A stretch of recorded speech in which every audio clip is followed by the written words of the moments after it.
Pemkab Aceh Singkil buka 3 posko penanganan banjir yang terjadi di kabupaten tersebut. 3 posko itu diantaranya posko induk dan 2 pos pelayanan kesehatan serta dapur lapangan. Banjir yang terjadi di Kabupaten Aceh Singkil menyebabkan sebanyak 19.012 jiwa dari 4.767 kepala keluarga terdampak. Saat ini pemerintah Kabupaten Aceh Singkil melalui BPBD Aceh Singkil telah membuka sebanyak 3 posko pelayanan dan penanganan banjir yang terjadi.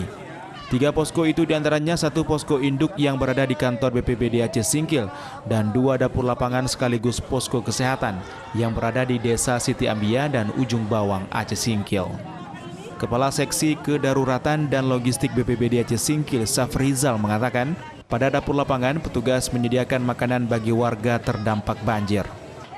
BPBD Kabupaten Singkil sudah mendirikan 3 unit posko. Posko induk berada di kantor BPBD sendiri, posko lapangannya juga ada 2. Yang pertama kita dirikan di Desa Sukamakmur dan juga sekalian mobil dapur lapangannya.